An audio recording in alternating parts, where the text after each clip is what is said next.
Good afternoon and welcome to Canadian Ag Markets. My name is Brian with ICL Agriculture Markets. Today we're going to talk about $15 canola. We're going to talk about $11 soybeans, and we're going to talk about some good gains in wheat today. But first, let's get through what happened in markets today. We saw $3.90 gains in the canola market to finish at 663 even on the March. We saw 5.5 cents of gains in the Minneapolis wheat market, closing at 572. Kansas wheat saw 8.25 cents in gains to finish at 538 and a half. Chicago up 8.5 to 535 and a quarter. Soybeans up 20 cents today, finishing the day off at 11.12 and a quarter. Corn was up 5.5 cents as well. 435 is where that finished off at. Soybean oil is basically unchanged at 55.65. The Canadian dollar lost 9 points, still above 73 at 73.10. We saw some losses in the cattle market today. 620 lower in the live market at 235.60 is where that finished off at, and $7 lower in the feeder cattle market. $360.50 a hundredweight is where that finished off at. All right, let's get into canola here. We saw some of those, bulk text messages today from a few buyers of canola, which showed $15 per bushel delivered bids, mainly to the crush plants. This is the first time I've seen a $15 handle on canola in a little while, and it definitely piqued my interest. Granted, these were off of the July futures, so there is carry to be taken advantage of in these bids. That's not a bad thing. It's just a fact. I know $15 was a goal for many, making the next sale. I'm not about to make recommendations on this channel, but just saying it could be a fit if that's what your target level is. Using those closing values of the July canola today, $15 would work back to, call it 20 under basis, or maybe even a little bit better than that. I also should have prefaced these comments by saying that these are central Alberta or bids along the Yellowhead Highway into western Saskatchewan as well. So, just to kind of give you an idea of the pattern for basis here, posted bids as reported by PDQ.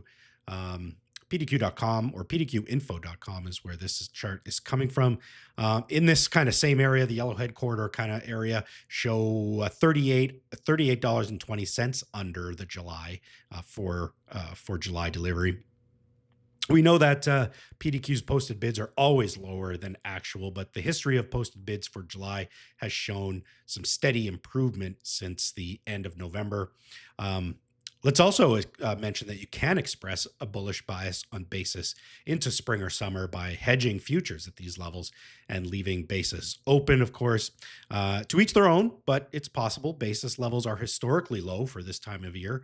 However, it was a big crop. China was absent, and there are big ending stocks predicted, so it's not out of the realm of unexplainable as to why these basis levels are as low as they are for this time of year. Let's go back here to the March chart for a second.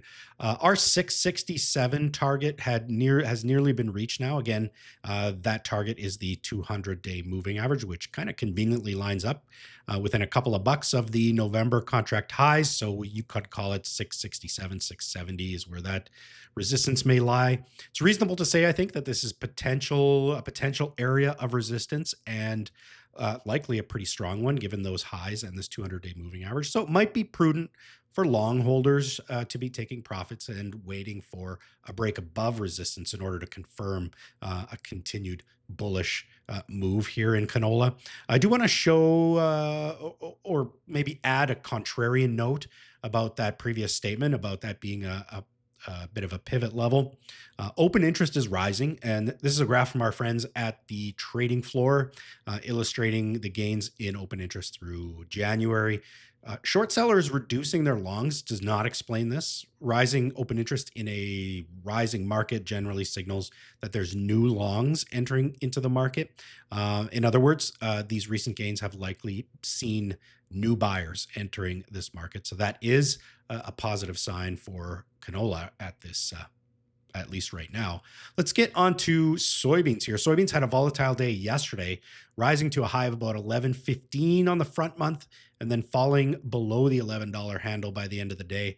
Today's action recovered pretty much all of that lost value intraday yesterday, closing just south of 11.15 at 11.12. The market is clearly seeing the Trump communication about China buying more beans as truth. Again, we touched on this yesterday. The extra 8 million tons works out to about 294 million bushels.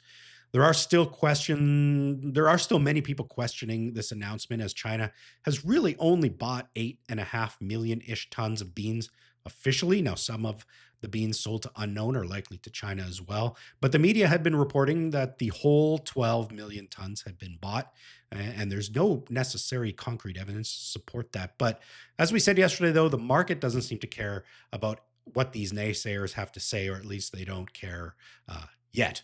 All right, wheat. Wheat heard that there was a party going on, and it showed up a little bit late, or perhaps even uninvited. Okay, we invited them. We wanted them here. We saw 8 cents of gains today in both Chicago and Kansas, as we mentioned before.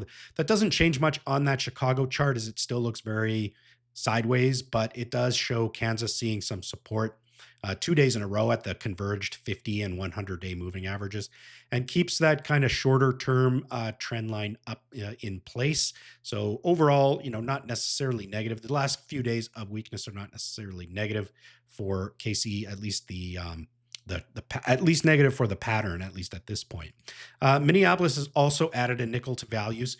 It did pull back from the low of the range, kind of back into the middle of the range. Not much to talk about here. Just wanted to throw that chart and those values up so that you could. So that I wasn't leaving them out. Corn had a good day today. It was up a nickel, which for corn is kind of a big deal. This means that corn has made back about 50% now of its, or a little more than 50% of its January USDA bombshell bearish report losses. Still a good hike to get back to these kind of October and November trading ranges. So we're kind of taking these gains with a grain of salt, but still positive day for corn nonetheless. All right, we'll end off with lastly, tomorrow, Statistics Canada is to release its stocks in all positions report for the period ending December 31st. We put our estimates out to our premium subscribers. We will be, or this report comes out bright and early, 7:30 a.m. Central Standard Time, which would be 6:30 in the morning in Alberta. And then I get to see how wrong I was on my estimates. If our morning analysis report is late tomorrow, it's because I'm plugging away and digesting those numbers to get them out to our subscribers as early as possible. So if you haven't subscribed yet, please do so. And if you want to subscribe to this YouTube channel, which we hope that you do, click that subscribe button below. We'd love to see you here. Again, thanks for joining us. We'll see you again tomorrow.